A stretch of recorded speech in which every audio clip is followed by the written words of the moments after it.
Bible ಅಲ್ಲಿ 4ರ ವಿಶೇಷತೆಯನ್ನು ನೋಡೋಣ. 4 ನಂಬರ್ 4. 4 ಅಂದ್ರೆ ಏನಾದ್ರೂ ಬೈಬಲ್ ಅಲ್ಲಿ ಇದೆಯಾ? 1 ಅಂದ್ರೆ ಏನು, 2 ಅಂದ್ರೆ ಏನು, 3 ಅಂದ್ರೆ ಏನು, 4 ಅಂದ್ರೆ ಏನು, 5 ಅಂದ್ರೆ ಏನು, 6 ನಂಬರ್ ಅಂದ್ರೆ ಏನು, 7 ನಂಬರ್, 8 ನಂಬರ್, 9 ನಂಬರ್, ಹೀಗೆ 9 ನಂಬರ್ ನಿಮ್ಗೆ ನಾನು ಅರ್ಥ ಕೊಟ್ಟಿದ್ದೀನಿ. ಇಲ್ಲಿ 3-4 ಸಾರಿ ಕೊಟ್ಟಿದ್ದೀನಿ. 1 ಅಂದ್ರೆ ಏನು, 2 ಅಂದ್ರೆ ಏನು, 3 ಅಂದ್ರೆ ಏನು, 4 ಅಂದ್ರೆ ಏನು. ಇವತ್ತು 4 ಅಂದ್ರೆ ಏನು ನೋಡೋಣ. ನಮ್ಮ ಯೂಟ್ಯೂಬ್ ಚಾನಲ್ 7 ಬಗ್ಗೆ ವಿಶೇಷತೆ ಇದೆ. ಆಮೇಲೆ 1 ಇಯರ್ ಬ್ಯಾಕ್, 1 ವರ್ಷ 10 ತಿಂಗಳಿಂದ 7 ಅಂದ್ರೆ ಏನು, 7 ವಿಷಯವಾಗಿ ಬೈಬಲ್ ಹೇಳಿರ್ತದೆ. ಅದೇ ರೀತಿಯಲ್ಲಿ ಇವತ್ತು 4ರ ವಿಷಯವಾಗಿ 4 ನಂಬರ್ 4 ನಂಬರ್ 4 ಬಗ್ಗೆ ಏನಾದರೂ ಮಾತಾಡ್ತಿದ್ದ ಅಂಕೆ 4 ಬಗ್ಗೆ ನೋಡೋಣ. ಮೊದಲು ನಾನು ಇನ್ನೊಂದ್ಸಾರಿ ನಿಮ್ಗೆ ಹೇಳೋದಕ್ಕೆ ಇಷ್ಟಪಡ್ತೀನಿ. ನಂಬರ್ 1 ಅಂದ್ರೆ ನಮ್ಮ ದೇವರು ಒಬ್ಬನೇ. 1 ಏನನ್ನು ಸೂಚಿಸುತ್ತದೆ?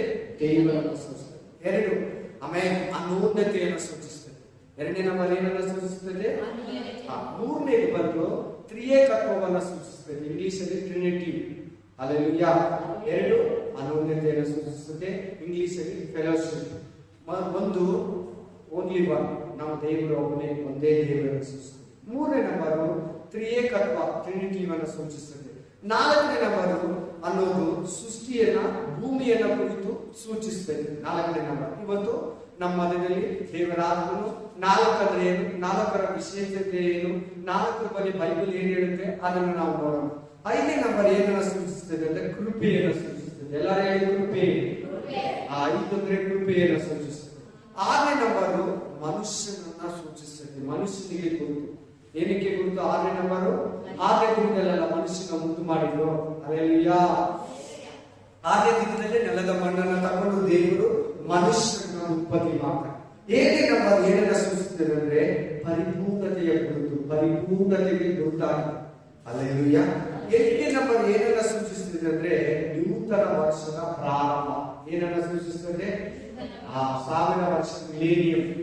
ಆಮೇಲೆ 9ನೇ ನಂಬರ್ ಏನನ್ನ ಸೂಚಿಸುತ್ತದೆ ಅಂದ್ರೆ ಸಂಪೂರ್ಣತೆ. ದೇವರೊಂದು ಪ್ಲಾನ್ ಕಂಪ್ಲೀಟ್ ಕ್ಲಿಯರ್ ಆಗುತ್ತೆ. ಭೂಮಿ ಬಗ್ಗೆ ಮನುಷ್ಯನನ್ನ ಸೃಷ್ಟಿ ಮಾಡಿದ್ದು ಯಾಕೆ, ಅವನಿಗಾಗಿ ಜೀವವನ್ನ ಕೊಟ್ಟಿದ್ದು ಯಾಕೆ, ಕಂಪ್ಲೀಟ್ಲಿ ಕ್ಲಿಯರ್ ಆಗುತ್ತೆ. ಅದನ್ನ ಪರಿಪೂರ್ಣತೆ ಅಥವಾ ನಿತ್ಯತ್ವ, ಎಟರ್ನಲ್ ಲೈಫ್ ಇಂಗ್ಲಿಷ್. ಹಲ್ಲೆಲೂಯಾ.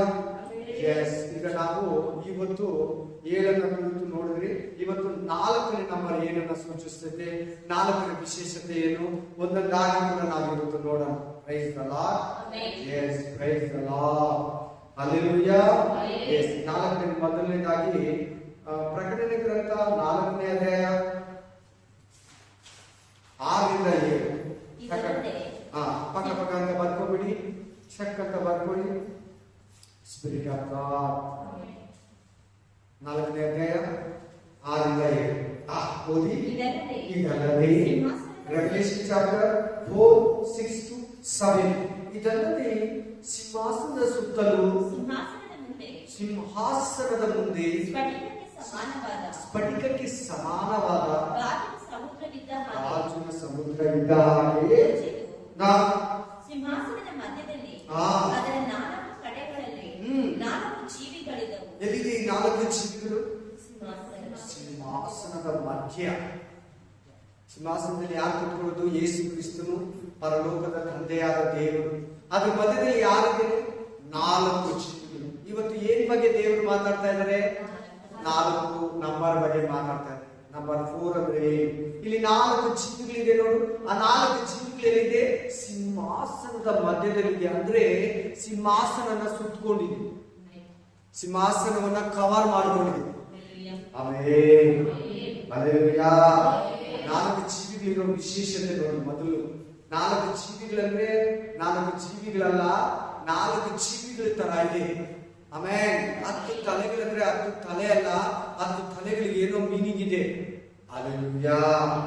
ಆಮೇಲೆ 7 ಮುಕ್ತಗಳಂದ್ರೆ 7 ಕಿರೀಟಗಳಲ್ಲ, 7 ಕಿರೀಟಗಳಿಗೆ ಏನೋ ಅರ್ಥ ಇದೆ. 10 ಕಿರೀಟಗಳು, 10 ಮುಕ್ತಗಳು ಅಂತ ನಾವು ಪ್ರಕಟಣೆಯಲ್ಲಿ ನೋಡ್ತೀವಿ. ಕರಡಿ ಅಂದ್ರೆ ಕರಡಿ ಅಲ್ಲ, ಸಿಂಹ ಅಂದ್ರೆ ಸಿಂಹ ಅಲ್ಲ, ಅದಕ್ಕೇನೋ ಬೇರೆ ಅರ್ಥ ಇದೆ ಬೈಬಲ್ ಅಲ್ಲಿ. ಈ ಬೈಬಲ್ ಸಾಮ್ಯ ರೂಪದಲ್ಲಿ ಬರೆದಿರೋದು, ನೇರವಾಗಿಲ್ಲ, ಇಂಡೈರೆಕ್ಟ್ ಆಗಿದೆ. ಅದನ್ನ ನಾವು ಬಿಚ್ಚಬೇಕು. ಪರಿಶುದ್ಧಾತ್ಮ ನಮ್ಗೆ ಅದನ್ನ ಬಿಚ್ಚಿ ಬಿಚ್ಚಿ ಕೊಡ್ತಾನೆ. Praise the Lord. Hallelujah. So 4 ಜೀವಿಗಳಂದ್ರೆ ಏನನ್ನ ಸೂಚಿಸ್ತದೆ? 4 ಜೀವಿಗಳು ಎಲ್ಲಿದೆ? 4 ಜೀವಿಗಳು ಸಿಂಹಾಸನದ ಮಧ್ಯದಲ್ಲಿದೆ. ಅದು 1 ಜೀವಿ ಯಾವುದು, 2 ಜೀವಿ ಯಾವುದು, 3 ಜೀವಿ ಯಾವುದು, 4 ಜೀವಿ ಯಾವುದು ಅಂತ ನಾವು ನೋಡೋಣ. ಮೊದಲನೆಯ ಜೀವಿಯು ಸಿಂಹದಂತಿದ್ದು, ಎರಡನೆಯ ಜೀವಿಯು ಹೋರಿ ಅಂದ್ರೆ ಎತ್ತು. ಮೊದಲನೇ ಜೀವಿ ಹೆಂಗಿದೆ ನೋಡೋದಕ್ಕೆ? ಸಿಂಹ ತರ ಇದೆ. ಎರಡನೇ ಜೀವಿ ಹೆಂಗಿದೆ ನೋಡೋದಕ್ಕೆ? ಹೋರಿ ಅಂದ್ರೆ ಎತ್ತು ತರ ಇದೆ. ಎತ್ತು ಕೆಲಸ. ಆಮೇಲೆ ಮೂರನೆಯ ಜೀವಿಯು ಜೀವಿಯ ಮುಖವು ಮನುಷ್ಯನ ಮುಖದಂತಿದೆ. ನಾಲ್ಕನೆಯ ಜೀವಿಯು ಹಾರುವ ಗರುಡ ಪಕ್ಷಿಯಂತಿದೆ. ನೀವು ವಿಶ್ರಮಿಸಿಕೊಳ್ಳದೆ ತಂದೆಯಾದ ದೇವರನ್ನ ಸ್ತುತಿಸ್ತಾ 24 ಹಿರಿಯ ತರ ತುಂಬಾ ಕಣ್ಣುಗಳಿರ್ತವೆ ಇವುಗಳಿಗೆ. ಈ 4 ಜೀವಿಗಳನ್ನು ಆಲ್ರೆಡಿ ನಮ್ಮ ಬೈಬಲ್ ಸ್ಟಡಿ ದೇವರು ನಮ್ಗೆ ಕೊಟ್ಟಿದ್ದಾರೆ. 4 ಸುವಾರ್ತೆಗಳನ್ನ ಸೂಚಿಸ್ತದೆ. ಏನನ್ನ ಸೂಚಿಸ್ತದೆ? 4 ಸುವಾರ್ತೆ. 4 ಸುವಾರ್ತೆ ಯಾವುದು? ನಮ್ಮ ಹೊಸ ಒಡಂಬಡಿಕೆಯಲ್ಲಿ 27 ಪುಸ್ತಕಗಳಿವೆ. ಎಷ್ಟು ಪುಸ್ತಕ? 27 ಪುಸ್ತಕಗಳಲ್ಲಿ. ಆಮೇಲೆ ಪ್ರಥಮ ಸ್ಥಾನವನ್ನ ಮತ್ತಾಯ ತಗೊತೈತೆ, ಎರಡನೇ ಸ್ಥಾನವನ್ನ ಮಾರ್ಕ, ಮೂರನೇ ಸ್ಥಾನ ಲೂಕ, 4ನೇ ಸ್ಥಾನ ಯೋಹಾನ, 5ನೇ ಸ್ಥಾನ ಅಪೊಸ್ತಲರ ಕೃತ್ಯ, 6ನೇ ಸ್ಥಾನ ರೋಮಪುರ ಗ್ರಂಥ, ಹೀಗೆ 7ನೇ ಸ್ಥಾನ 1 ಕೊರಿಂಥ, 8ನೇ ಸ್ಥಾನ 2 ಕೊರಿಂಥ, ಲಾಸ್ಟ್ 22ನೇ ಸ್ಥಾನ 27ನೇ ಸ್ಥಾನ ಪ್ರಕಟಣೆ ಗ್ರಂಥ ತಗೊತೈತೆ. ಆಮೇಲೆ ಇದು ಕರೆಕ್ಟ್ ಆಗಿ ಅದು ಜೋಡಿಸಿರೋದು. ಪರಿಶುದ್ಧಾತ್ಮ ಯಾವ ಮುಖಾಂತರ ಯಾವ್ದು ಓದಬೇಕು, ಯಾವ ಆತ್ಮದಲ್ಲಿ ಯಾವ ನಡೀಬೇಕು ಅಂತ ಕ್ಲೀನ್ ಆಗಿ ಒಂದು ಕಡೆಯಿಂದ ಕೊಟ್ಟಿರೋದು. ಇದು ಬೈಬಲ್ ಸ್ಟಡಿ ಅಲ್ಲ, ಅದಕ್ಕೆ ಬೈಬಲ್ ಬಗ್ಗೆ ತಿಳ್ಕೊಂಡು ನಿಮ್ಗೆ ಅತಿ ಮುಖ್ಯ. ಸಂಡೇ ಸರ್ವಿಸ್ ಬಂದು ಅದು ನಿಮಗೆ ಆಮೇಲೆ ಒಂದು ಬೂಸ್ಟ್ ಇದ್ದಾಗೆ. ಅಲ್ಲೆಲ್ಲಾ ಅದು ಎಲ್ಲಾರು ಬಂದವ್ರಿಗೆಲ್ಲ ಸೂಟ್ ಆಗ್ಬೇಕು. ಒಂಥರ ವೈಟ್ ರೈಸ್ ಇದ್ದಾಗ. ಅಲ್ಲೆಲ್ಲಾ ಸುಮ್ಮನೆ ಅರ್ಥ ಕೇಳ್ತೀವಿ, ವೈಟ್ ರೈಸ್ ಅನ್ಬೇಡಿ. ಸಂಡೇ ಸರ್ವಿಸ್ ಬಂದು ಹೊಸಬ್ರು ಬಂದಿರ್ತಾರೆ, ಹಣ್ಣುಗಳು ಬಂದಿರ್ತಾರೆ, ಅವಾಗ ತಾನೇ ಬಂದಿರ್ತಾರೆ, 4 ವರ್ಷದಿಂದ ಬರೋರು ಇರ್ತಾರೆ, 10 ವರ್ಷದಿಂದ ಬರೋರು ಇರ್ತಾರೆ, 2 ತಿಂಗಳಿಂದ ಬರೋರು ಇರ್ತಾರೆ, ಅವತ್ತಾನೇ ಬಂದಿರ್ತಾರೆ. ಅವ್ರು ಸೂಟ್ ಆಗೋ ತರ ಇರ್ತಾರೆ.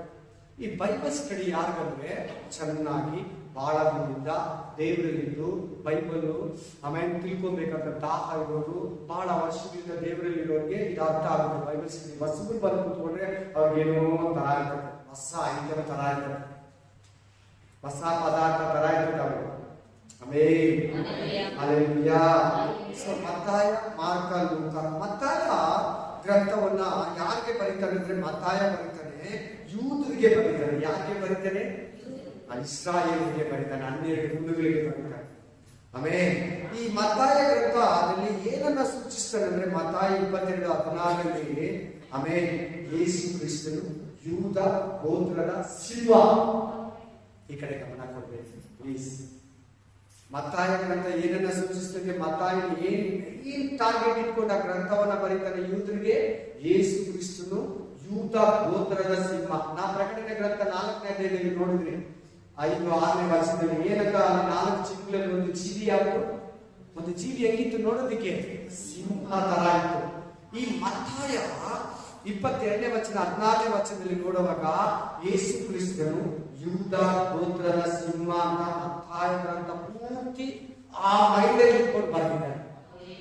ಆಮೇಲೆ ಈ ಸುವಾರ್ತೆ ಗ್ರಂಥಗಳು ಏನಂದ್ರೆ ಮೈನು ಒಂದು ಮನುಷ್ಯನಿಗೆ ಫಲ, ಶಕ್ತಿ, ಅದ್ಭುತ, ಸಮಾಧಾನ, ನಿತ್ಯ ಜೀವ, ಯೇಸು ಕ್ರಿಸ್ತನ ಗುಣಗಾನ, ಯೇಸು ಕ್ರಿಸ್ತನ ಸೇವೆ, ಯೇಸು ಕ್ರಿಸ್ತನ ಪ್ರೀತಿ, ಶಿಷ್ಯರೆಂದ್ರೆ ಏನು, ಸುವಾರ್ತೆ ಅಂದ್ರೆ ಏನು, ಪಾಪ ನಿವಾರಣೆ ಅಂದ್ರೆ ಏನು, ಪರಿಶುದ್ಧತೆ ಅಂದ್ರೆ ಏನು, ಯೇಸು ಕ್ರಿಸ್ತನ ಸೇವೆ ಹೇಗಿದೆ, ಯೇಸು ಕ್ರಿಸ್ತನ ಬೋಧಕರಿಗೂ ವಿಶ್ವಾಸಿಗಳಿಗೂ ಹೊಸಬರಿಗೂ ಹಳಬರಿಗೂ ಒಂದು ಮಾದರಿಯನ್ನು ತೋರಿಸುತ್ತೆ. ಯೇಸು ಕ್ರಿಸ್ತನ ಒಂದು ಸೇವೆ ಭೂಲೋಕದ ಯಾತ್ರೆಯನ್ನ ತೋರಿಸುವ ಒಂದು ಚರಿತ್ರೆಗಳೇ ಸುವಾರ್ತೆ ಗ್ರಂಥಗಳು. Amen, hallelujah. ಆಮೇಲೆ 27 ಬುಕ್ಗಳಲ್ಲಿ 4 ಓದಿದ್ರೆ ಎಷ್ಟಿದೆ? 23 ಅಲ್ಲಿ 27 ಮತ್ತಾಯದಿಂದ ಹಿಡಿದು ಪ್ರಕಟಣೆವರೆಗೂ 27 ಅಧ್ಯಾಯ ಇದೆ. 27 ಅಧ್ಯಾಯದಲ್ಲಿ ಮತ್ತಾಯ, ಮಾರ್ಕ, ಲೂಕ, ಯೋಹಾನ ಹೋದ್ರೆ ಎಷ್ಟಿದೆ? ಇನ್ನ 20 ಹೇಳಿ ಎಷ್ಟು ಜೋರಾಗಿ ಹೇಳ್ಬೇಕು. ಆಯ್ತು, ಹೌದು 23 ಇದೆಯಲ್ಲ. ಯೋಹಾನ ಲಾಸ್ಟ್ ಪೇಜ್ ತೆಗೀರಿ ಒಂದು ಏನನ್ನು ತೋರಿಸ್ಕೊಡ್ತೀನಿ.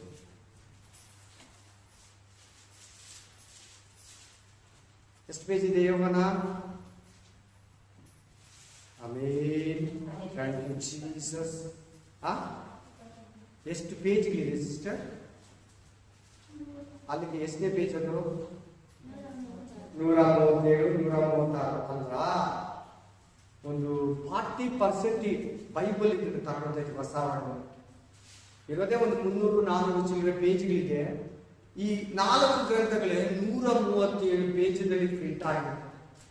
ಆಮೇಲೆ ಅಂದ್ರೆ ಈ 4 ಗ್ರಂಥಗಳು ಹೊಸ ಒಡಂಬಡಿಕೆಯಲ್ಲಿ 40 ಭಾಗ ಈ 4 ಗ್ರಂಥಗಳಲ್ಲಿ ಇದೆ. ಮಿಕ್ಕಿದೆಲ್ಲ ಒಂದು 60 ಗ್ರಂಥ ಇದೆ.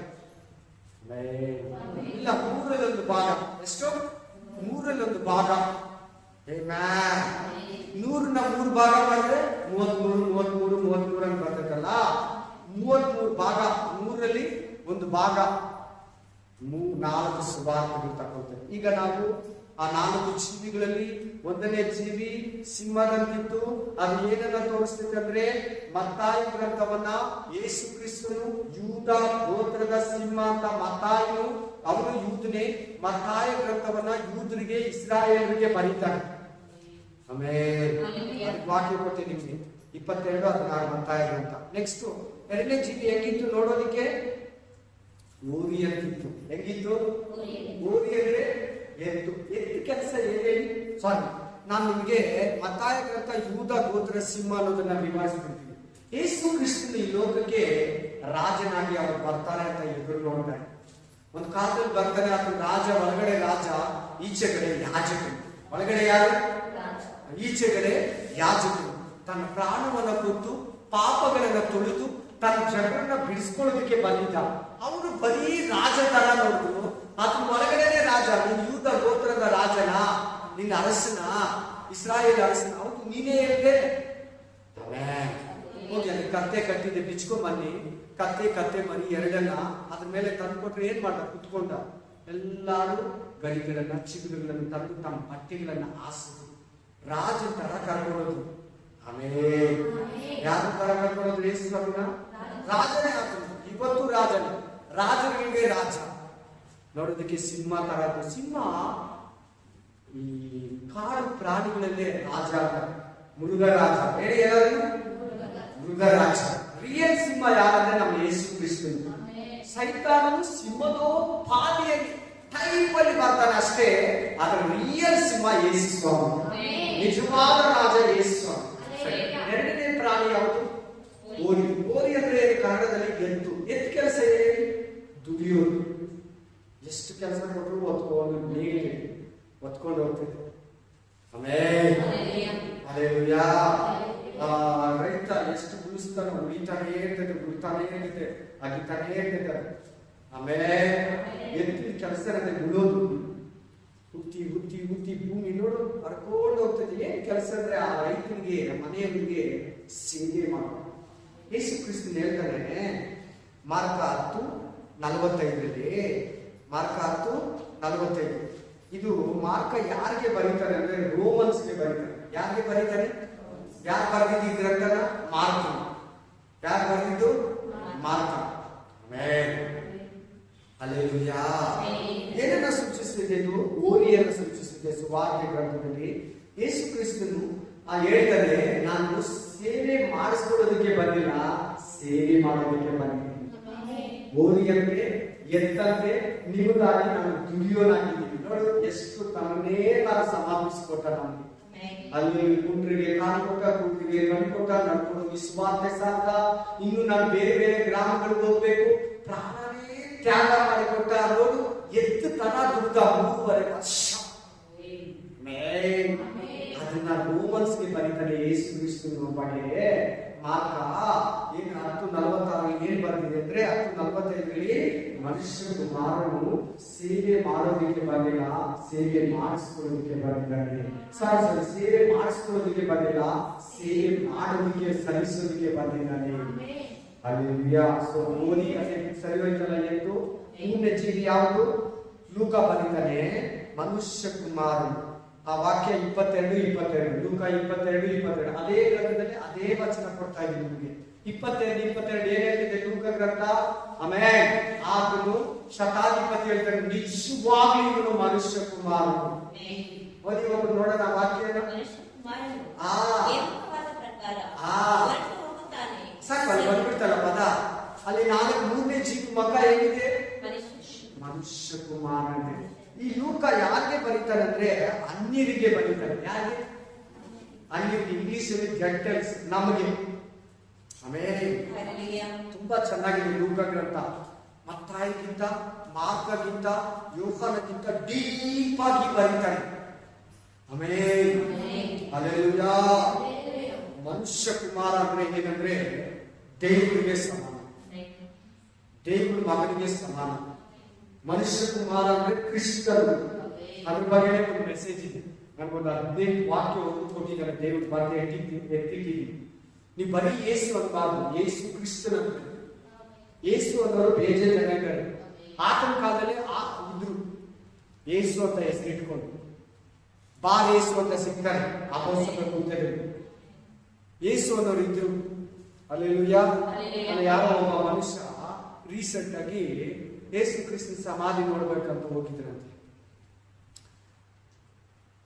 ಸಮಾಧಿ ಒಳಗಡೆ ಹೋಗಿ ಅವ್ರ ಪಕ್ಕದಲ್ಲಿ ಅವ್ರ ಹೆಂಡತಿ ಸಮಾಧಿ ಕೂಡ ಇದೆ ಅಂತ ಹೇಳಿ ಈಚೆ ಕಡೆ ಬಂದು ಪಬ್ಲಿಕ್ ಮಾಡಿ.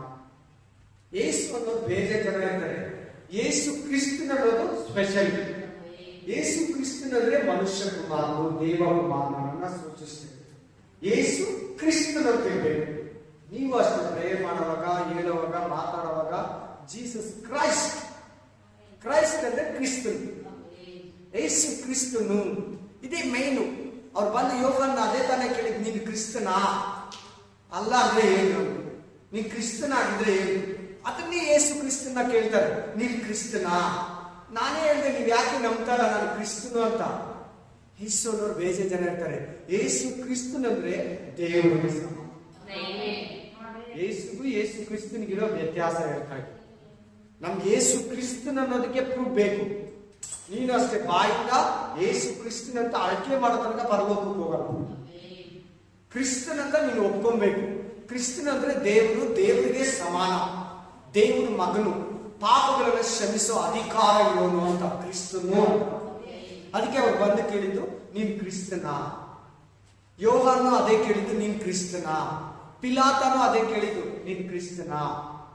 ಈ ಕ್ರಿಸ್ತನ ಅನ್ನೋದು ಬಹಳ ತುಂಬಾ ಇದಿದೆ ಈ ಬೈಬಲ್ ಅಲ್ಲಿ, ಬಹಳ ವಿಶೇಷತೆ ಇದೆ. ಹಲ್ಲೆಲೂಯಾ. ಇವತ್ತು ಎಷ್ಟು ಜನ ಯೇಸು ಅಂತ ಹೆಸರು ಇಟ್ಕೊಳ್ತಾರೆ. ಅವ್ರು ಯೇಸು ಆಗ್ಬಿಡ್ತಾರ? ಯೇಸು ಕ್ರಿಸ್ತನೇ ಯೇಸು. ಆಮೇಲೆ 4ನೇ ಜೀವಿ ಹೇಗಿದೆ ನೋಡೋದಕ್ಕೆ? 4ನೇ ನಂಬರ್ ಬಗ್ಗೆ ಮಾತಾಡ್ತಾರೆ. 4ನೇ ನಂಬರ್ ಏನೆಲ್ಲ ಸೂಚಿಸ್ತೈತೆ? ಭೂಮಿಯನ್ನ ಸೃಷ್ಟಿಯನ್ನ ಸೂಚಿಸ್ತೈತೆ. 4ನೇ ಜೀವಿ ಏನನ್ನ ಸೂಚಿಸ್ತೈತೆ ಅಂದ್ರೆ ಗರುಡ ಪಕ್ಷಿ. ಗರುಡ ಪಕ್ಷಿ ಏನು? ಅದು ಈ ಗರುಡ. ಆಮೇಲೆ ಈ 4 ಜೀವಿಗಳನ್ನ ಇಂಗ್ಲಿಷ್ ಏನಂತಾರೆ ಅಂದ್ರೆ ಲಿವಿಂಗ್ ಕ್ರಿಯೇಚರ್ಸ್ ಅಂತ ಹೇಳ್ತಾರೆ. Living creatures, not beast. ಆಮೇಲೆ ಲಿವಿಂಗ್ ಕ್ರಿಯೇಚರ್ಸ್, ಮೃಗಗಳು ಅನ್ಬಾರ್ದು ಇವನ್ನ, 4 ಜೀವಿಗಳು. ಹಲ್ಲೆಲೂಯಾ. 4ನೇ ಜೀವಿ ಹೇಗಿದೆ ನೋಡೋದಕ್ಕೆ? ಗರುಡ ಪಕ್ಷಿ. ಗರುಡ ಪಕ್ಷಿ ಕೆಲಸ ಏನು ಗೊತ್ತಾ? ಹೈಟಲ್ಲಿ ಹಾರೋದು. ಹೆಂಗೆ ಹೇಳಿ? ಕೇಳ್ಬೇಕಪ್ಪ. ಇಲ್ಲೆಲ್ಲ ಮನೆ ಕತೆ, ಊರ್ ಕತೆ ಏನು ಬರಬಾರ್ದು. ಗರುಡ ಪಕ್ಷಿ ಕೆಲಸ ಏನಂದ್ರೆ ಹೈಟಲ್ಲಿ, ಎಲ್ಲಾ ಪಕ್ಷಿಗಿಂತ ಹೈಟಲ್ಲಿ ಆಗ್ತೈತೆ, ಹೈಟಲ್ಲಿ ಗೂಡು ಕಟ್ತೈತೆ, ಹೈಟಲ್ಲೇ ಮರಿಗಳಿರ್ತೈತೆ, ತನ್ನ ರೆಕ್ಕೆಗಳನ್ನ ಕಿತ್ತಾಕೋತೈತೆ. ಫುಲ್ಲಾಗಿ ಎಲ್ಲ ಕಿತ್ತಾಕೊಂಡ್ಬಿಡ್ತೈತೆ. ಅದೇ ಬಾಯಿ ಹೈಟಲ್ಲಿ ಹೋಗ್ಬಿಟ್ಟು ಎತ್ತರ ಸ್ಥಾನದಲ್ಲಿ ಅದು ಕಿತ್ತಾಕೊಂಡ್ತೈತೆ ಗರಿಗಳು. ಇಲ್ಲಿ 4ನೇ ಸುವಾರ್ತೆ ಭಾಗ ಯಾವುದಲ್ಲಿ? ಯೋಹಾನ, ಜಾನ್ ಚಾಪ್ಟರ್ ಅಲ್ವಾ? John book of John. ಆಮೇಲೆ ಗ್ರೀಕರಿಗೆ ಬರೀತಾನೆ ಇದು. ಯೋಹಾನ ಬರ್ತಿದ್ದು ಯಾರಿಗೆ ಬರೀತಾನೆ? ಗ್ರೀಕರಿಗೆ. ಉನ್ನತ ಸ್ಥಾನದಲ್ಲಿದ್ದಾನೆ ನಮ್ಮ ಯೇಸು ಅಂತ ಬರೀತಾನೆ. ಏನಂತ ಬರೀತಾನೆ? ಉನ್ನತ ಸ್ಥಾನ. ಆಮೇಲೆ 8:28 ಯೋಹಾನ 8:28 ನಮ್ಮ ಯೇಸು ಕ್ರಿಸ್ತನು ಎಲ್ಲಾ ಮನುಷ್ಯರಿಗಿಂತ, ಎಲ್ಲಾ ದೇವರಿಗಿಂತ, ಎಲ್ಲಾ ಸೃಷ್ಟಿಗಿಂತ ಬರೀತಾನೆ. ಎಲ್ಲಿದ್ದಾನೆ? ಉನ್ನತ ಸ್ಥಾನ.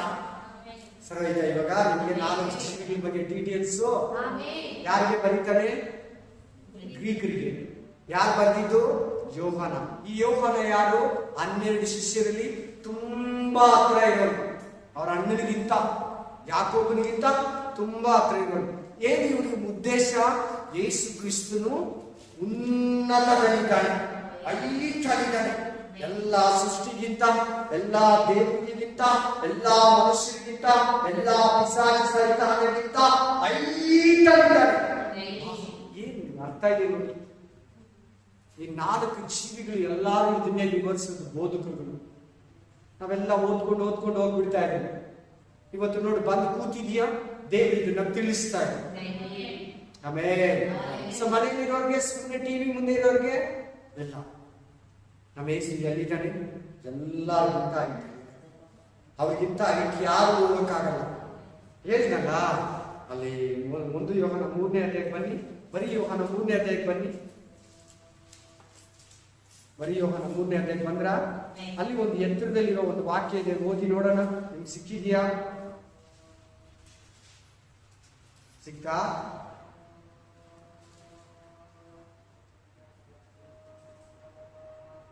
ಸಿಕ್ಕಿಲ್ವಾ?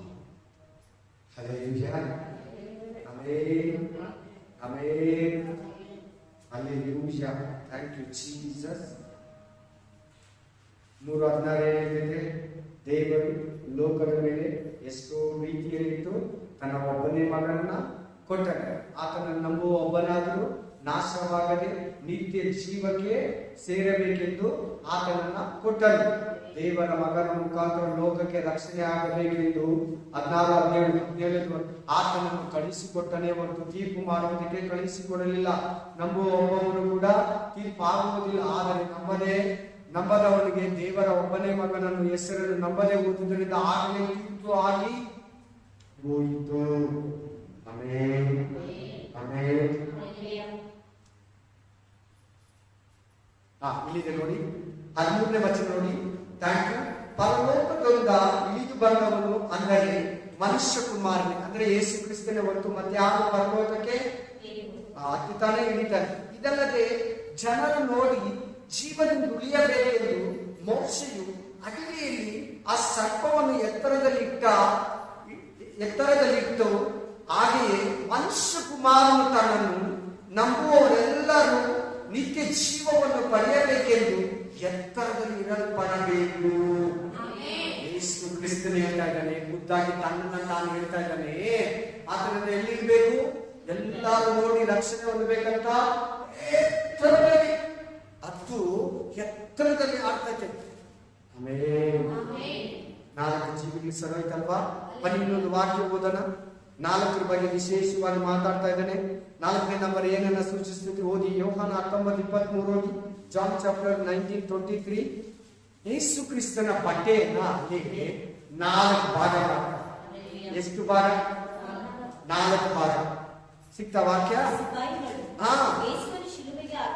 John chapter 19:23. ಯೋಹಾನ 19:23. ಯೂಟ್ಯೂಬ್ ಅಲ್ಲಿ ಕೇಳೋದು. ಸಿಪಾಯಿಗಳು ಯೇಸುವನ್ನು ಶಿಲುಬೆಗೆ ಹಾಕಿದ ಮೇಲೆ ಅವನು ಆತನ ಮೇಲ್ಹೊದಿಕೆಯನ್ನ ತಕೊಂಡು ಎಷ್ಟು ಪಾಲು ಮಾಡಿದ್ರು? ಇವತ್ತು ಮೆಸೇಜ್ ಏನು? 4 ಅಂದ್ರೆ ಏನು? 4 ನಂಬರಲ್ಲಿ ಬೈಬಲ್ ಏನ್ ಹೇಳ್ತೇವೆ? ಒಂದೊಂದಕ್ಕೂ ಅರ್ಥ ಆಗ್ತದೆ, ಒಂದೊಂದು ಕೂಡ ಮೀನಿಂಗ್ ಇದೆ ಬೈಬಲ್ ಅಲ್ಲಿ. ಒಂದೊಂದು ಪದ, ಒಂದೊಂದು ಅಕ್ಷರ, ಧೂಳು, ಮಣ್ಣು, ನೀರು, ಏನ್ ಬೈಬಲ್ ಒಂದೊಂದಕ್ಕೂ ಡೀಪ್ ಮೀನಿಂಗ್ ಇರ್ತದೆ. ನಾವು ಅದನ್ನ ಬಿಚ್ಚಬೇಕು, ನಾವು ಅದನ್ನ ಕೇಳಬೇಕು, ನಾವು ಅದನ್ನ ದೇವರ ಹತ್ರ ರಹಸ್ಯಗಳನ್ನ ತಿಳಿಸಪ್ಪ, ಆ ಗುಡಾರ್ಥಗಳನ್ನ ತಿಳಿಸಪ್ಪ ಹುಡುಕ್ಬೇಕು, ಅವ್ರು ಓದ್ಬೇಕು, ಧ್ಯಾನಿಸ್ಬೇಕು. ಆವಾಗ ದೇವರು ನಮ್ಮ ಹತ್ರ ಮಾತಾಡ್ತಾರೆ. ದೇವರು ನಮ್ಮ ಹತ್ರ 3 ವಿಧದಲ್ಲಿ ದೇವರು 3 ಕಾಲಗಳನ್ನ ನಾವು ಡಿವೈಡ್ ಮಾಡಬಹುದು ಬೈಬಲ್ ಅನ್ನು. 6000 ವರ್ಷ, 2000 ವರ್ಷ ದೇವರು ಮನುಷ್ಯರ ಹತ್ರ ಮಾತಾಡ್ತಾ ಇದ್ದಾರೆ. ಇನ್ನು 2000 ದೇವರು ಮನುಷ್ಯರಿಗೆ ಬರ್ಕೊಟ್ಟ. ಇನ್ನು 2 ವರ್ಷದ ದೇವರು ಅವ್ರ ಹೃದಯದ ಮೇಲೆ ಬರ್ದಿದ್ದಾನೆ, ಕೆತ್ತಿದ್ದಾನೆ ಅವ್ರ ಹೃದಯದ ಮೇಲೆ. ಹೆಂಗಂದ್ರೆ ದೇವರು ಆದಾಮನಿಂದ ಹಿಡಿದು ಅಬ್ರಹಾಮನವರೆಗೂ ಮಾತಾಡ್ತಾ ಇದ್ದ. ಅವ್ರ ಹತ್ರ ಏನ್ ಮಾಡ್ತಾ ಇದ್ದ? ಅದನ್ನ ಆಮೇಲೆ ಟೀಚಿಂಗ್ ಅಂತ, ಟಾಕಿಂಗ್ ಅಂತ, ಟಾಕಿಂಗ್ ಇಂಗ್ಲಿಷ್.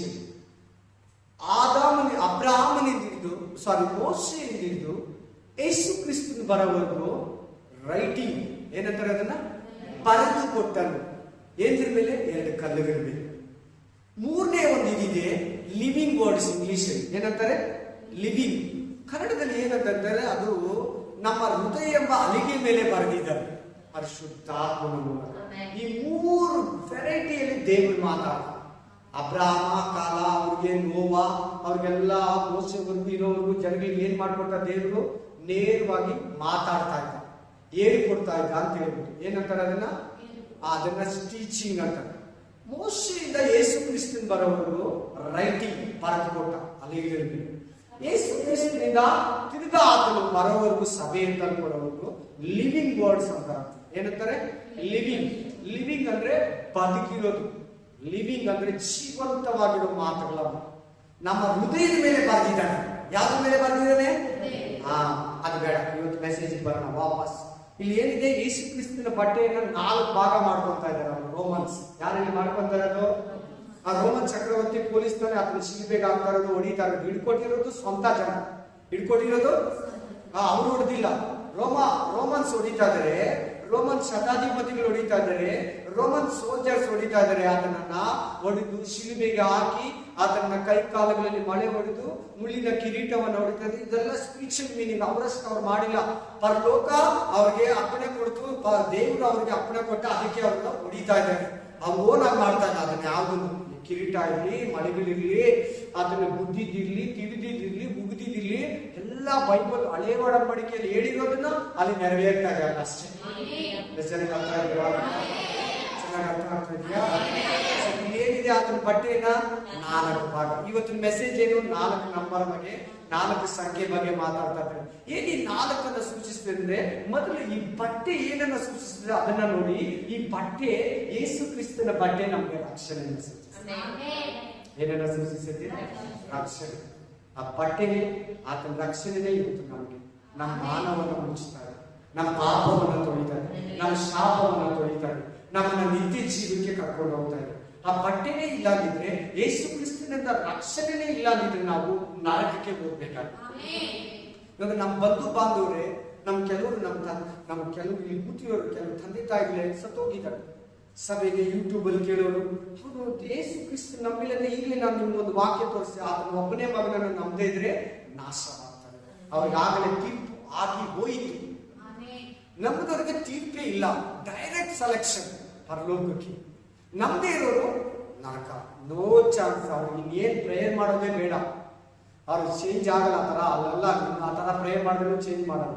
ಈ 4 ಭಾಗ ಮಾಡ್ತಾ ಇದ್ದಾರೆ ಬಟ್ಟೆ. ಏನಂದ್ರೆ ಈ ಪ್ರಪಂಚದ ಈಸ್ಟ್, ನಾರ್ತ್, ವೆಸ್ಟ್, ಸೌತ್, ಪೂರ್ವ, ಪಶ್ಚಿಮ, ಉತ್ತರ, ದಕ್ಷಿಣ 4 ಕಡೆ ಆ ರಕ್ಷಣೆ ಹೋಗ್ಬೇಕು. 4 ಭಾಗ ಆಗೋಯ್ತು ನೋಡಿ ಆತನ ಬಟ್ಟೆ. ಪ್ರಪಂಚವೆಲ್ಲ ಫುಲ್ ಆಗ್ಬೋದು. ಅರ್ಥ ಆಯ್ತು ಇವಾಗ? ನೆಕ್ಸ್ಟ್ ವಾಕ್ಯಕ್ಕೆ ಹೋಗೋಣ. ಆಮೆನ್. ಆದಿಕಾಂಡ 2ನೇ ಅಧ್ಯಾಯ 10ನೇ ವಚನ ಓದಿ.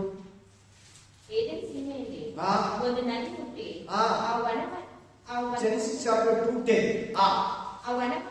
ಏದೇನ್ ತೋಟ ಏನಿದೆ ಇಲ್ಲಿ? ಆ ತೋಟದಲ್ಲಿ ಏನಿದೆ? ಒಂದು ನದಿ ಇದೆ. ಆ ನದಿ ಎಷ್ಟು ಶಾಖೆಗಳಾಗ್ತಾ ಇದೆ? 4 ಶಾಖೆಗಳಾಗ್ತದೆ. 4. ಇವತ್ತು ನಂಬರ್ 4 ಬರ್ತಾ ಇಲ್ಲಿ ಕೂಡ. ಇದೆಲ್ಲ ಓದುವಾಗ ಎತ್ತಿಡೋದು, ದೇವ್ರು ಮಾತಾಡೋದ್ರ ಬರ್ದಿಟ್ಕೊಂತೀವಿ ಡೈರಿಯಲ್ಲಿ, ಬೈಬಲ್ ಅಲ್ಲಿ, ಬುಕ್ ಅಲ್ಲಿ. ಯಾವಾಗ ಮಾತಾಡಿದ್ರೆ ಅವಾಗ ಮಾತಾಡ್ತೀವಿ. ಹಲ್ಲೆಲೂಯಾ. ಇವತ್ತು ಬೈಬಲ್ ಸ್ಟಡಿ ಅದೇ ಬೇಕಿವತ್ತು. ಆಮೆನ್. 4 ಅಂತ ಬಂತ? ಏನಂತ ಹೇಳ್ತಾ ಇದೆ? 4ಅಲ್ಲಿ 4 ಶಾಖೆಗಳು, 4 ಪಾರ್ಟ್ ಆಗ್ತಾ ಇದೆ. 4 ಪಾರ್ಟ್ ಆಗಿ ಎಲ್ಲಿಗೆ ಹೋಗ್ತಾ ಇದೆ ನೋಡಿ ಅಲ್ಲಿ. ಮೊದಲನೇ ಹೆಸರು ಪೀಶೋನ್.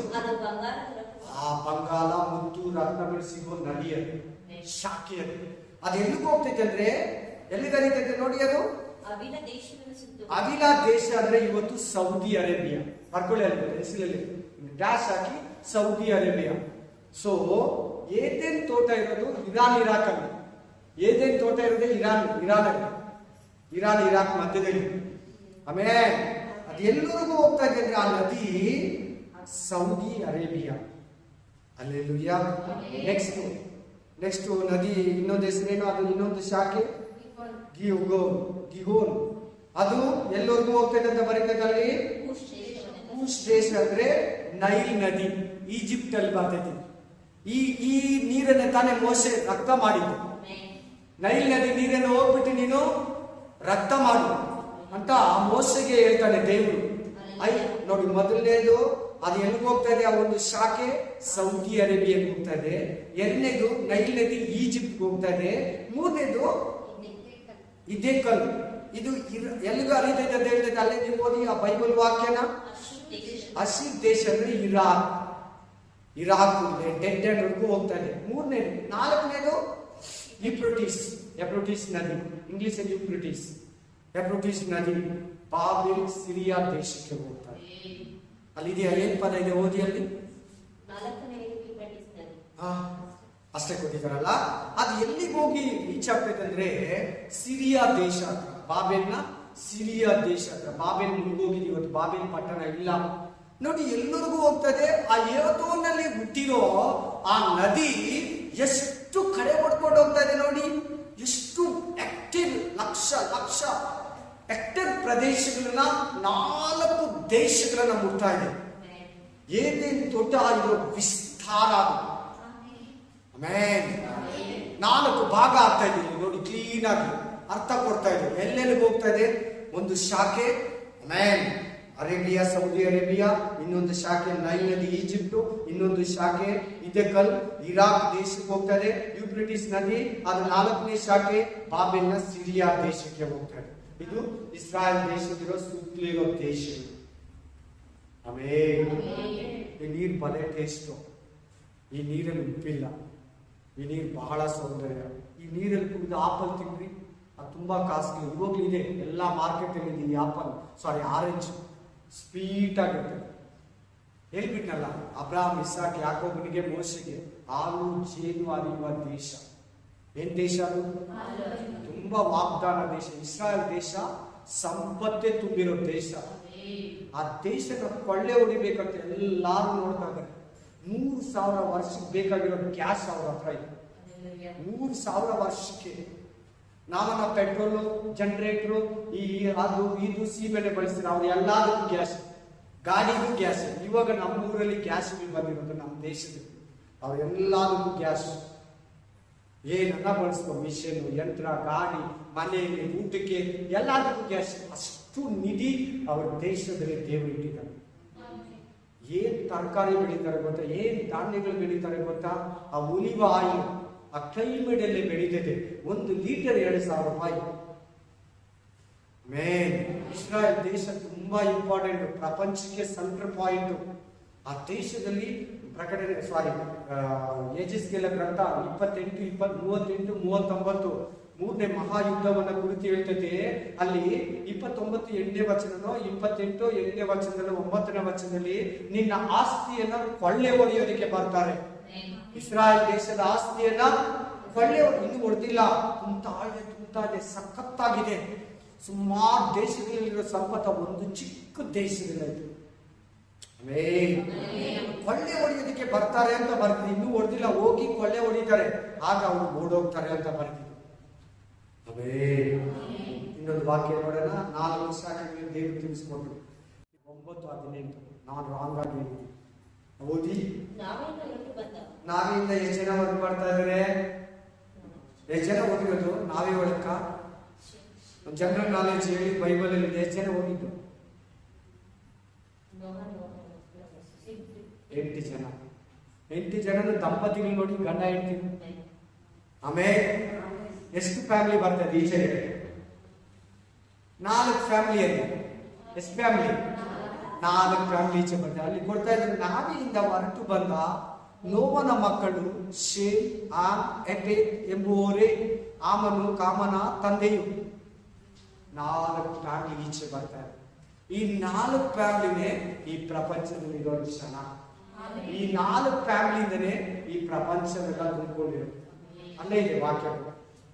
ಈ 4 ಫ್ಯಾಮಿಲಿ ಈಚೆ ಬಂದಲ್ಲ, ಆ ನೋವನ ಜಲಪ್ರಳಯದಲ್ಲಿ ದಾಟಿ ಜಯಿಸಿ ಲೋಕದಲ್ಲಿದ್ದ ಮನುಷ್ಯರೆಲ್ಲ ಕೊಲಾಪ್ಸ್ ಆಗೋದು. ಆ ಕಾಲದಲ್ಲಿ ಒಬ್ಬೊಬ್ಬರಿಗೆ ಎಷ್ಟೆಷ್ಟು ಮಕ್ಕಳು? 10, 12, 8. ಇವಾಗ ತರ 1, 2 ಅರ್ಧ ಇಲ್ಲ. ಒಂದು ಮನೆಯಲ್ಲಿ 10 ಜನ, 8 ಜನ, 30 ಜನ, ಒಬ್ಬೊಬ್ಬರಿಗೆ ಮಕ್ಕಳು 50 ಜನ, 80 ಜನ. ಅವಾಗ ಎಷ್ಟು ಜನಸಂಖ್ಯೆ ಇರ್ತಾರೆ? ಅಂದಾಜು ಒಂದು 20 ಕೋಟಿ ಜನ ಇದ್ದಾರೆ. ಎಷ್ಟು ಕೋಟಿ? 20 ಕೋಟಿ ಜನ ಇದ್ರೆ ನೋವನ ಜಲಪ್ರಳಯ ನಾಶನ ಆದವ 20 ಜನದಲ್ಲಿ ಎಷ್ಟು ಜನ ಹುಡ್ಕೊಂಡ್ ಬಂದರೆ? 4 ಫ್ಯಾಮಿಲಿ, 4 ಗಂಡ 4 ಹೆಂಡತಿ. ಆ 4 ಗಂಡ ಹೆಂಡತಿನೇ ಇವತ್ತು ಈ ಪ್ರಪಂಚವೆಲ್ಲ ತುಂಬಿಕೊಂಡಿರೋ. 4 ಫ್ಯಾಮಿಲಿ, 4 ಸೂಚಿಸ್ತೈತೆ.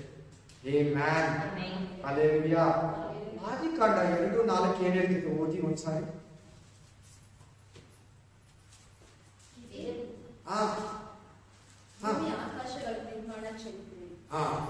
ಇದೇ ಭೂಮಿ ಆಕಾಶಗಳ ನಿರ್ಮಾಣ ಚರಿತ್ರೆ. ಭೂಮಿ ಆಕಾಶ. ಇಲ್ಲಿ 4ನೇ ನಂಬರ್ ಏನನ್ನ ಸೂಚಿಸ್ತದೆ ಅಂತ ನಿಮ್ಗೆ ಹೇಳ್ತೀನಿ. ಸೃಷ್ಟಿಯನ್ನ ಸೂಚಿಸ್ತದೆ. ಎಷ್ಟನೇ ದಿನ ಅಲ್ಲಿ ಕಾಣಿಸ್ತಾ ಇದೆ ನಿಮ್ಗೆ? ನೋಡೋಣ ಹೇಳಿ. ಜನರಲ್ ನಾಲೆಡ್ಜ್ ಗೊತ್ತಿರ ಬೈಬಲ್ ಜನರಲ್ ನಾಲೆಡ್ಜ್ ಎಲ್ಲ ಇದು ಪರಲೋಕದ ನಾಲೆಡ್ಜ್ ಇದೆ. ಎಷ್ಟನೇ ವಚನ ಕೊಟ್ಟೆ ನಿಮ್ಗೆ ನಾನು? 2:4. 2:4 ಏನ್ ಹೇಳ್ತಿದೆ? ಇದು ಭೂಮಿ ಆಕಾಶಗಳ ಚರಿತ್ರೆ. 4ನೇ. Price the lord. 4ನೇ ನಂಬರ್. ಅದರಲ್ಲಿ 29 ಜೆನೆಸಿಸ್ ಚಾಪ್ಟರ್ 29, 29, 31, 29, 31. ಓದಿ. ಅಲ್ಲಿ 4 ಮಕ್ಕಳು ಬರ್ತಾರೆ. ರಾಹೇಲಳಿಗೆ 4 ಮಕ್ಕಳು ಇರ್ತಾರೆ. ಯಾರಿಗೆ? ಲೇಯ.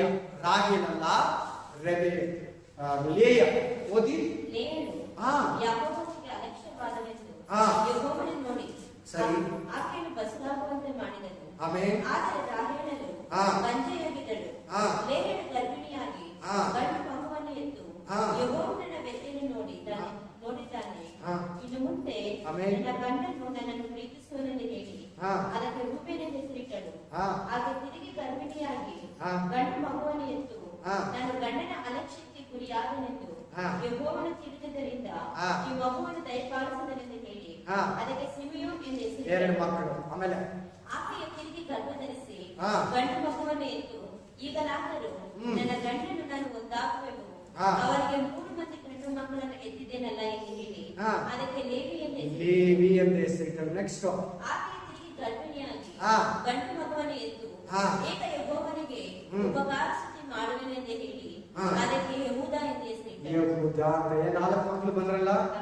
ಆಮೇಲೆ ಇನ್ನ 8 ಮಕ್ಕಳು ಬರ್ತಾರೆ. ಹಲ್ಲೆಲೂಯಾ. ನೆಕ್ಸ್ಟ್ 37ನೇ 6ನೇ ವಚನದಲ್ಲಿ ದಾನ್ ಹುಟ್ಟುತ್ತಾನೆ. 8ನೇ ವಚನದಲ್ಲಿ ನೆಫ್ತಾಲಿ ಹುಟ್ಟುತ್ತಾನೆ. 11ನೇ ವಚನದಲ್ಲಿ ಗಾದ್ ಹುಟ್ಟುತ್ತಾನೆ. 13ನೇ ವಚನದಲ್ಲಿ ಅಶೇರ ಹುಟ್ಟುತ್ತಾನೆ. ಹೀಗೆ ಒಟ್ಟು ಈ 2 ದಾಸಿ 2 ಹೆಂಡತಿಯರಿಂದ 12 ಮಕ್ಕಳು ಹುಟ್ಟುತ್ತಾರೆ. 12 ಮಕ್ಕಳೇ 12 ಕುಲ. ಈಗ ಸಿಸ್ಟರ್ ಓದ್ರಲ್ಲ ನಾನು ಕೊಟ್ಟಿದ್ದ ವಾಕ್ಯದಲ್ಲಿ, ಆ 3 ವಾಕ್ಯಗಳಲ್ಲಿ ಎಷ್ಟು ಮಕ್ಕಳಿದ್ದಾರೆ? 4 ಮಕ್ಕಳಿದ್ದಾರೆ. ಒಬ್ಬನು ಮೊದಲನೇ ಮಗ ರೂಬಿಯೇಲ್, 2ನೇ ಮಗ ಸಿಮಿಯೋನು, 4ನೇ ಮಗ ಲೇವಿ, 5ನೇ ಮಗ ಯೂದ ಗೋತ್ರದಲ್ಲಿ ಯೇಸು ಕ್ರಿಸ್ತ ಹುಟ್ಟಿದ. ಈ 4 ಮಕ್ಕಳೇ ದೇವರ ಮೈಂಡ್ ಅಲ್ಲಿ, ಟಾರ್ಗೆಟ್ ಅಲ್ಲಿ, ದೃಷ್ಟಿಯಲ್ಲಿ ಇರೋದು. ಈ 4 ಮಕ್ಕಳನ್ನ ಇಟ್ಕೊಂಡೆ ಟೋಟಲ್ ಆಗಿ ಕಂಪ್ಲೀಟ್ ಸರ್ವ ಸೃಷ್ಟಿಯನ್ನೇ ಜನಗಳನ್ನೇ ರಕ್ಷಣೆಗೆ ತರ್ತಾ ಇದ್ದಾರೆ. ಇಲ್ಲಿ ಮಿಕ್ಕಿದ ಮಕ್ಕಳು ಏನ್ ಬ್ರದರ್ ಅಂತ ನೀವು ಕೇಳಿದ್ರೆ ಅದು ಸುಮ್ಮನೆ ಎಕ್ಸ್ಟ್ರಾ. ಈ 4 ಜನ ಸಾಕು. 4 ಜನ ತುಂಬಾ ಫೇಮಸ್ ಆದ್ರು. ನೋಡು ಲೇವಿಯರ ಕೆಲಸ ಏನು? ದೇವ ಸೇವೆ ಮಾಡೋದು. ನೋಡ್ದ ಎಂತ ಫೇಮಸ್ ಅವ್ರ ಮಗ.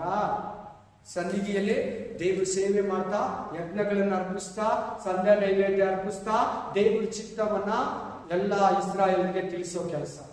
ದೇವ್ರ ಸನ್ನಿಧಿಯಲ್ಲಿ ಕೆಲಸ ಮಾಡೋದಂದ್ರೆ ಚಿಕ್ಕ ಕೆಲಸ ಅಲ್ಲ, ತುಂಬಾ ಅದೃಷ್ಟ, ಲಘು. ಪ್ರಥಮ ಫಲ ದೇವರಿಗೆ. ಯೂದ ಎಂತವನು? ಯೂದ ಮಗ ಯೇಸು ಕ್ರಿಸ್ತನ ವಂಶದಲ್ಲಿ ಹುಟ್ಟಿ ಯೇಸು ಕ್ರಿಸ್ತನು ಆ ವಂಶದಲ್ಲಿ ಇದ್ದು ಮೆಲ್ಕಿಜೇದೆಕನ ತರ ಮಹಾಯಾಜಕನಾದ.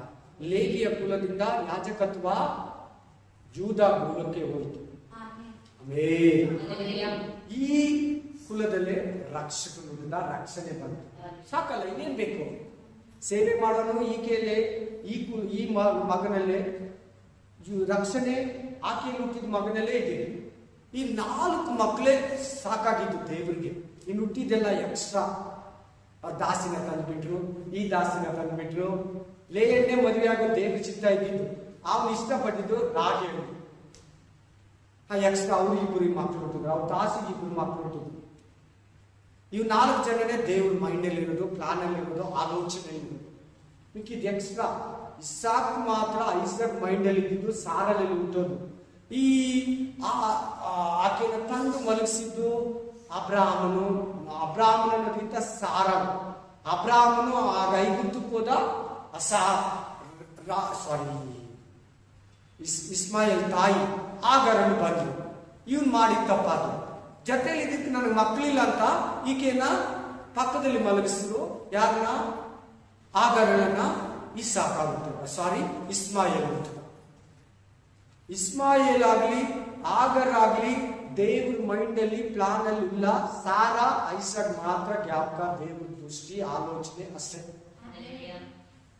ಇಸಾಕ್ನ ಯೇಸು ಕ್ರಿಸ್ತನಿಗೆ ಸಮಾನ. ಅದೇ ತರ ಈ 12 ಮಕ್ಕಳಲ್ಲಿ ಮೇನ್ 4 ಮಕ್ಕಳೇ ದೇವ್ರ ದೃಷ್ಟಿಯಲ್ಲಿ. ಇನ್ನೇನಿದ್ರೆ ಅವ್ರ ತಂದೆ ತಾಯಿಗಳೇ ಕಾರಣ. ಆಮೇಲೆ 4 ಕರೆಕ್ಟ್ ಆಯ್ತಲ್ವಾ? ನೆಕ್ಸ್ಟ್ ವಾಕ್ಯಕ್ಕೆ ಹೊರಟೋಗೋಣ. Thank you. Hallelujah. Yes, praise the lord. ಆದಿಕಾಂಡ 1ನೇ ಅಧ್ಯಾಯದಿಂದ 28ನೇ ವಚನ ಬರ್ಕೊಳ್ಳಿ. ಆದಿಕಾಂಡ 1ನೇ ಅಧ್ಯಾಯ, ಇಲ್ಲಿ ಪೂರ್ತಿ ಅಧ್ಯಾಯ ನಿಮ್ಗೆ ಗೊತ್ತಾ ಇದೆ.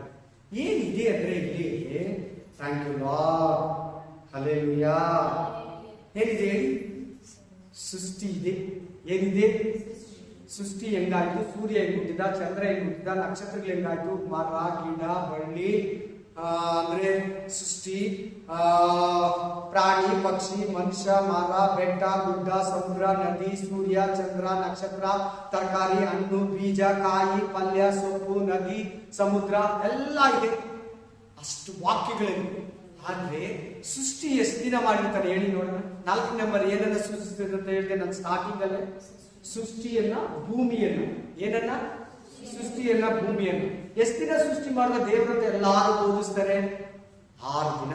ಸೃಷ್ಟಿ ಮಾಡಕ್ ದೇವ್ರು ಎಷ್ಟು ದಿನ ತಗೊಂಡ? 6 ದಿನ. ಸೃಷ್ಟಿ ಮಾಡಿ 7ನೇ ದಿನವನ್ನ ವಿಶ್ರಾಂತಿ ಸಬ್ಬತ್ ದಿನವಂತ ದೇವರು ವಿಶ್ರಮಿಸಿಕೊಂಡನು ಅಂತ ಬರೀತಲ್ಲ. ನೀವು ಕರೆಕ್ಟ್ ಆಗಿ ಹೋಗಿ ಅಲ್ಲಿ ತೆಗಿರಿ. 1ನೇ ಅಧ್ಯಾಯ 1ನೇ ವಚನದಿಂದ ನೋಡಿ. ಹಲ್ಲೆಲೂಯಾ. ಏನಿದೆ 1ನೇ ಅಧ್ಯಾಯದಲ್ಲಿ? ಆದಿಯಲ್ಲಿ ದೇವರು ಆಕಾಶವನ್ನು ಭೂಮಿಯನ್ನು ಉಂಟು ಮಾಡಿದನು. ಆಲ್ರೆಡಿ ಭೂಮಿ ಆಕಾಶ ಇದೆಲ್ಲ ಸೃಷ್ಟಿಗಿನ ಮುಂಚೆ. ನೀವು ಚೆನ್ನಾಗಿ ತಿಳ್ಕೊಳ್ಳಿ, ಇವತ್ತು ಗಮನ ಕೊಟ್ಟು ಕೇಳಿ. ಸೃಷ್ಟಿ ಬೇರೆ, ಭೂಮಿ ಬೇರೆ. ಸೃಷ್ಟಿ ಬೇರೆ, ಭೂಮಿ ಬೇರೆ. ಚೆನ್ನಾಗಿದೆ, ಅರ್ಥ ಆಯ್ತಾ? ಸೃಷ್ಟಿ ಬೇರೆ, ಭೂಮಿ ಬೇರೆ. ಹಲ್ಲೆಲೂಯಾ. 7 ವರ್ಷ ಉಪದ್ರವ ಕಾಲ ಮುಗಿಯೋಷ್ಟೊತ್ತಿಗೆ ಸೃಷ್ಟಿ ಎಲ್ಲ ಸುಟ್ಟೋಗಿತ್ತು. ಭೂಮಿ ಹಂಗೆ ಇದೆ. ಈ ಭೂಮಿ ಮೇಲೆನೆ 1000 ವರ್ಷ ಆಳ್ವಿಕೆ ಮಾಡ್ಬೇಕು ಏಸೈ. ಅರ್ಥ ಆಯ್ತಾ? ಭೂಮಿ ನಾಶನ ಆಗಲ್ಲ, ಸೃಷ್ಟಿಯೆಲ್ಲ ನಾಶನ ಆಗ್ಬಿಟ್ಟಿದೆ. ಯಾವುದು? ಸೂರ್ಯ, ಚಂದ್ರ, ನಕ್ಷತ್ರ, ಮನುಷ್ಯ, ಬೆಟ್ಟ, ಗುಡ್ಡ, ಪ್ರಾಣಿ, ಪಕ್ಷಿ ಇವೆಲ್ಲ ಸುಟ್ಟೋಗುತ್ತೆ ಭೂಮಿ ಹಂಗೆ ಅಂತ. ಈ ಭೂಮಿ ಮೇಲೆನೆ ಯೇಸು ಕ್ರಿಸ್ತನ ಜೊತೆಲಿ ನಾವು 1000 ವರ್ಷ ಆಳ್ವಿಕೆ ಮಾಡಬೇಕು. 1,44,000 ಮನುಷ್ಯರಿರ್ತಾರೆ. ಇಸ್ರಾಯೇಲ್ 12 ಕುಲಗಳು, ಅವರಿಂದ ಹುಟ್ಟೋರೆ. ಅವಾಗ ಮರಣ ಇರಲ್ಲ. ಅದು 1000 ವರ್ಷ ಆಗೋವರೆಗೂ ಈ ಭೂಮಿ ಮೇಲೆ ಇರ್ತಾರೆ. ಅವ್ರಿಗೆ 1000 ವರ್ಷ ವಯಸ್ಸಿರ್ತದೆ. ಈಗ ನಾನು ಇದನ್ನು ನಿಮ್ಗೆ ಏನ್ ತೋರಿಸ್ತಾ ಇದ್ದೀನಿ ಅಂದ್ರೆ, ಸೃಷ್ಟಿಯನ್ನ ಮಾಡಕ್ಕೆ ಸ್ಟಾರ್ಟ್ ಮಾಡೋದು 8ನೇ ವಚನದಿಂದ 9ನೇ ವಚನದಿಂದ. ಈ 2 ದಿನ ಏನ್ ಮಾಡ್ತಾನೆ ನೋಡಿ. ಅಲ್ಲಿ 3ನೇ ವಚನ ನೋಡಿ. ಆಗ ದೇವರು ಬೆಳಕಾಗಲಿ ಅನ್ನೋದು ಬೆಳಕಾಯಿತು. ದೇವರ ಬೆಳಕನ್ನು ಒಳ್ಳೆಯದೆಂದು ನೋಡಿದನು. ದೇವರು ಬೆಳಕನ್ನು ಕತ್ತಲೆಯನ್ನು ಬೇರೆ ಬೇರೆ ಮಾಡಿ ಬೆಳಕಿಗೆ ಹಗಲೆಂದು ಕತ್ತಲೆಗೆ ಇರುಳೆಂದು ಹೆಸರಿಟ್ಟನು. ಹೀಗೆ ಸಾಯಂಕಾಲವು ಪ್ರಾಂತಕಾಲವೂ ಆಗಿ ಮೊದಲನೆಯ ದಿನವಾಯಿತು. ಫಸ್ಟ್ ಡೇ ಕ್ರಿಯೇಟ್ ಆಯಿತು. 2ನೇದು ಏನಿದೆ? ಬಳಿಕ ದೇವರು ಜಲಚರ ಸಮೂಹ ನಡುವೆ ವಿಸ್ತಾರವಾದ ಗುಮ್ಮಟ ಉಂಟಾಗಲಿ. ಇದೇನಿದು? ನೀವೇಳಿ ಗುಮ್ಮಟ ಅಂದ್ರೆ? ಗುಮ್ಮಟ ಅಂದ್ರೆ ಏನು? ಆಕಾಶ. ಗುಮ್ಮಟ ಅಂದ್ರೆ ಏನು?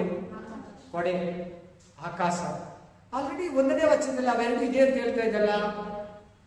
ಏನ್ ಮಾಡ್ತಾ ಇದ್ದಾನಂದ್ರೆ 9ನೇ ವಚನದಿಂದ ಹಿಡಿದು ನಾನು ಕೊಟ್ಟಲ್ಲ ವಚನ, ಎಷ್ಟನೇ ವಚನ? 9ನೇ ವಚನದಿಂದ ಹಿಡಿದು ಮನುಷ್ಯ ಉತ್ಪತ್ತಿ ಆಗುವವರೆಗೂ 28ನೇ ವಚನವರೆಗೂ ಈ 2 ವಾಕ್ಯಗಳಲ್ಲಿ 2 ದಿನಗಳಲ್ಲಿ ಇರೋದನ್ನ ಸೆಟ್ಟಿಂಗ್ ಮಾಡ್ತಾ ಇದ್ದಾರೆ. ಇರೋದನ್ನ ಏನ್ ಮಾಡ್ತಾ ಇದ್ದೇನೆ? ಸೆಟ್ಟಿಂಗ್ ಮಾಡ್ತಾ ಇದ್ದೇನೆ. ಇವುಗಳನ್ನ ಈ ಭೂಮಿ ಆಕಾಶದಲ್ಲೇ ಎಲ್ಲ ಉತ್ಪತ್ತಿ ಮಾಡಬೇಕು.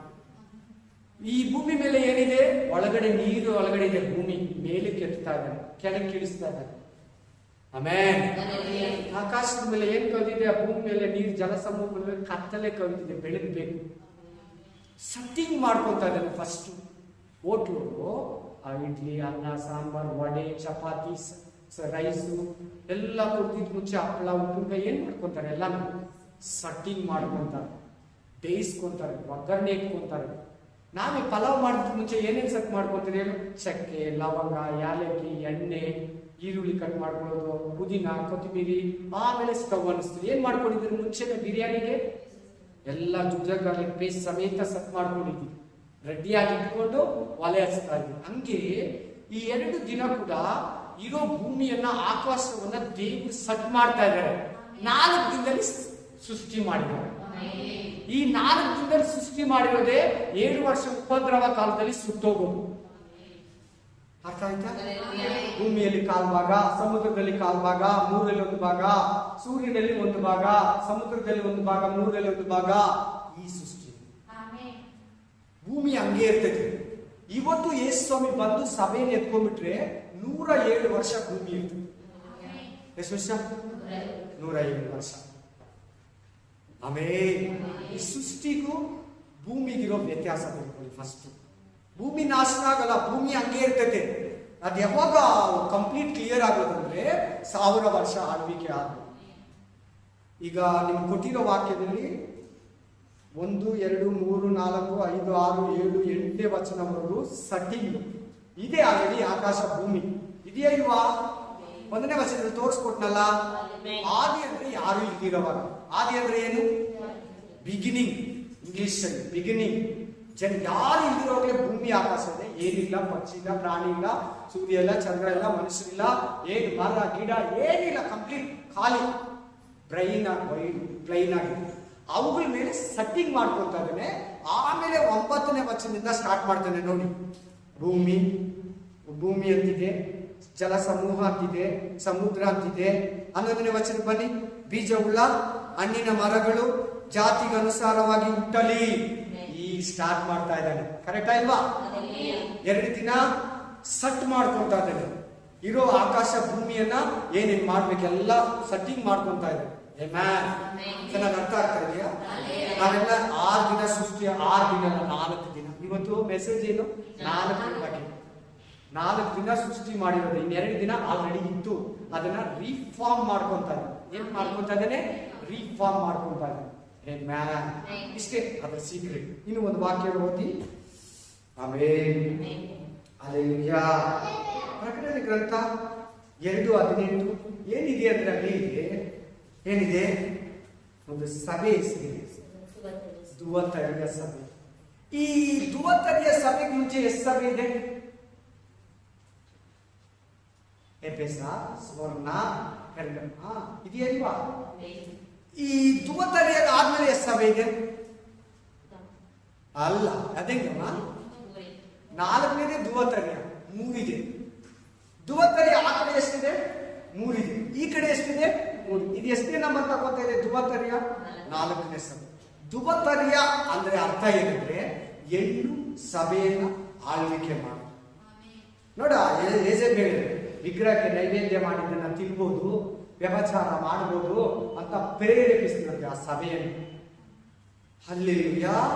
ನೋಟ್ಸ್ ಬರ್ಕೊಂಡ್ರೆ ನಿಮ್ಗೆ ಮೈಂಡ್ ಅಲ್ಲಿ ಇಟ್ಕೊಂಡ್ರೆ ಅರ್ಥ ಆಗಲ್ಲ. ಈಗಲೇ ಹೇಳಿರ್ತೀವಿ, ಪಕ್ಕ ಹೇಳ್ತಾ ಇದ್ದೀನಿ.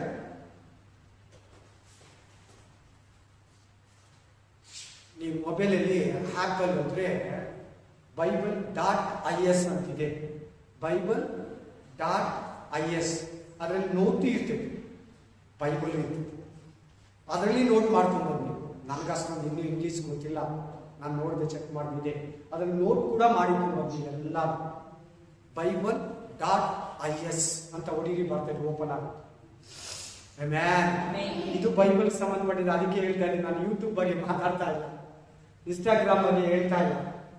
ಅವುಗಳೆಲ್ಲ ನಿಮ್ಗೆ ಗೊತ್ತು ನನಗಿಂತ ಚೆನ್ನಾಗಿ. ಕರೆಕ್ಟಾ ಇಲ್ವಾ? ಬೈಬಲ್ ಡಾಟಾ, ಎಸ್, ಬೈಬಲ್ ಸಂಬಂಧಪಟ್ಟಿದ್ದು ನಿಮ್ಗೆ ಬೇಕು. ಆಮೇಲೆ ಇಲ್ಲಿ ಏನ್ ಹೇಳ್ತಾ ಇದೆ ಅಲ್ಲಿ? ಆಮೇನ್. ಮಧ್ಯದಲ್ಲಿದೆ. ಏನಿದು ಮಧ್ಯದಲ್ಲಿ? ಯಾಕೆ ಅಂದ್ರೆ ಅದು ಕೂಡ ಕಾರಣ. ಈ ಕಡೆ ಇರೋ 3 ಸಭೆ, ಆ ಕಡೆ ಇರೋ 3 ಸಭೆ, ಈ 6 ಸಭೆಗಳ ಗುಣಲಕ್ಷಣ ಇದು ಒಂದರಲ್ಲೇ ಇರ್ತದೆ. ಆಮೇನ್. ಈ ಮುಂಚೆ ಇರೋದಕ್ಕೂ ನಂತರ ಇರೋದಕ್ಕೂ ಬಹಳ ವ್ಯತ್ಯಾಸ ಇದೆ, ಬಹಳ ಮೀನಿಂಗ್ ಇದೆ, ತುಂಬಾ ಅರ್ಥ ಇದೆ. ಈ 4ನೇ ನಂಬರ್ ತಗೊಳ್ಳೋದು ಕೂಡ ಅದನ್ನ ನಾನು ಇನ್ನೊಂದ್ಸಾರಿ ವಿವರಿಸ್ತೀನಿ. ಇದಿಷ್ಟು ಮಾತ್ರ ಇಟ್ಕೊಳ್ಳಿ ಮೈಂಡಲ್ಲಿ. ಆಮೆನ್. ಈ 4ನೇ ನಂಬರ್ ಧ್ರುವತರಿಯ ಕೊಡೋದು ಕೂಡ ಮೀನಿಂಗ್ ಇದೆ. Hallelujah, hallelujah, amen. Price the lord. So ದೇವ್ರು ಇಷ್ಟು ಹೊತ್ತವರೆಗೂ ನಮಗೆ 4 ಅಂದ್ರೆ ಏನು, 4ರ ವಿಶೇಷತೆ ಏನು, 4ರ ಅರ್ಥ ಏನು? ನ್ಯೂಸ್ ಅಂತ ಕೇಳಿದ್ದೀರಾ? ನ್ಯೂಸ್ ಸ್ಪೆಲ್ಲಿಂಗ್ ಏನು ಹೇಳಿ? ಎನ್ ಅಂದ್ರೆ 4, ಇ ಅಂದ್ರೆ ಈಸ್ಟ್, ಡಬ್ಲ್ಯೂ ಅಂದ್ರೆ ವೆಸ್ಟ್, ಎಸ್ ಅಂದ್ರೆ south. North, east, west, south. 4 ದಿಕ್ಕುಗಳಿಂದ ಜನ ಬರ್ತಾ ಇರುತ್ತೆ ಯೇಸುವನ್ನ ನೋಡೋದಕ್ಕೆ. 4 ದಿಕ್ಕುಗಳಿಂದ ಜನ ಇವತ್ತು ಕೂಡ ರಕ್ಷಣೆ ಹೊಂದ್ತಾನೇ ಇದ್ದಾರೆ. ಸೆಂಟ್ರಲ್ ಯೇಸು ಇದ್ದಾನೆ, ಸೆಂಟ್ರಲ್ ಇಸ್ರಾಯೇಲ್ ದೇಶ ಇದೆ, ಅಲ್ಲಿಂದಲೇ ರಕ್ಷಣೆ ಬಂದಿದ್ದು. ಎಲ್ಲ ಕಡೆಯವರು ಆ ಕಡೆ ಬರಬೇಕು.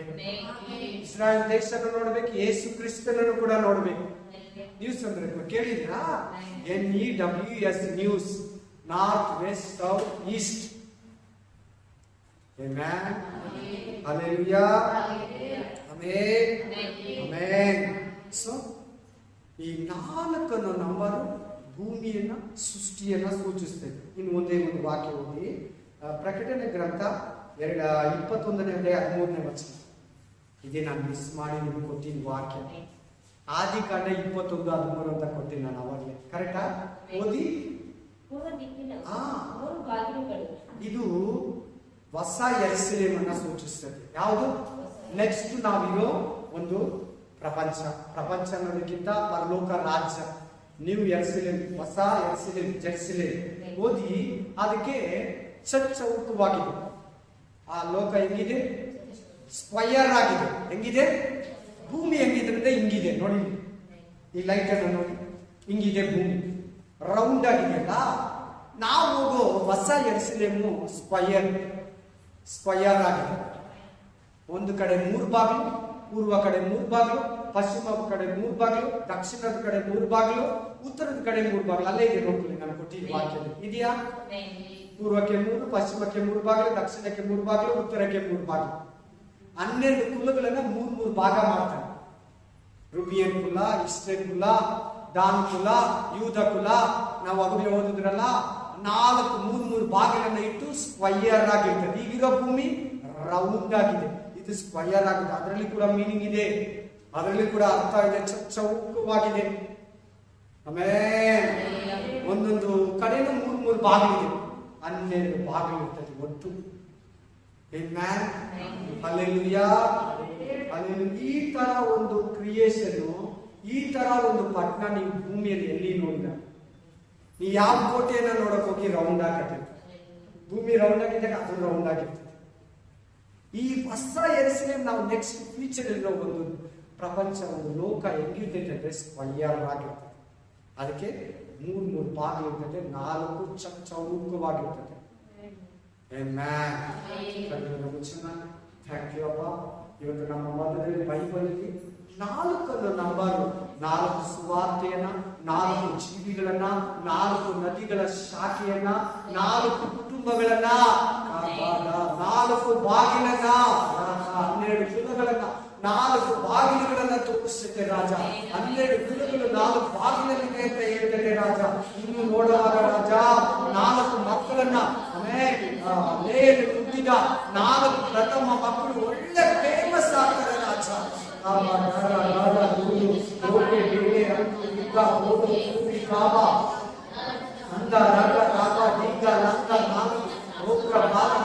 ದಿಕ್ಕುಗಳನ್ನು ಸೂಚಿಸುತ್ತೆ. ಆಮೇಲೆ 4 ಬಟ್ಟೆಯನ್ನು 4 ಅಂಗಾಂಗಗಳು 4 ಭಾಗ ಮಾಡಿ 4 ಜನ ಎತ್ಕೊಂತಾರೆ ರಾಜ. ಆ ಬಟ್ಟೆ ರಕ್ಷಣೆಯನ್ನು ಸೂಚಿಸುತ್ತೆ. ಪ್ರಪಂಚದ 4 ದಿಕ್ಕುಗಳಿಗೂ ಆ ರಕ್ಷಣೆ ಸ್ಪ್ರೆಡ್ ಆಯ್ತು, ಆ ಸುವಾರ್ತೆ ಸ್ಪ್ರೆಡ್ ಆಯ್ತು. ಆ ಬೇಗ 4 ಕಡೆಗೆ ಹೊರಟೋಯ್ತು. ಆಶೀರ್ವದಿಸಪ್ಪ. ಈ 4ರ ವಿಶೇಷ ಭೂಮಿಯನ್ನ ಸೃಷ್ಟಿಯನ್ನು ಸೂಚಿಸಬೇಕಂತ ಹೇಳಿ ರಾಜ. ಅದೇ ಒಂದೊಂದು ವಾಕ್ಯದಲ್ಲಿ ಕೂಡ ಭೂಮಿ ಸೃಷ್ಟಿಯನ್ನ ತೋರ್ಪಡಿಸ್ತೇವೆ. ಆಶೀರ್ವದಿಸಿ ಫಲಪಡಿಸಿ ಯೇಸುವಿನ ನಾಮದಲ್ಲಿ ನಡೆಸಿ ಕಾಪಾಡಿ. Amen amen amen. Hallelujah hallelujah. ಮಾನ ಮಹಿಮೆ ಪ್ರಭಾವ ಘನತೆ ಸ್ತೋತ್ರ ನಿಮಗೆ ಸಲ್ಲಿಸುತ್ತಾ ಯೇಸು ಕ್ರಿಸ್ತನ ನಾಮದಲ್ಲಿ ಪ್ರಾರ್ಥಿಸುತ್ತೇನೆ.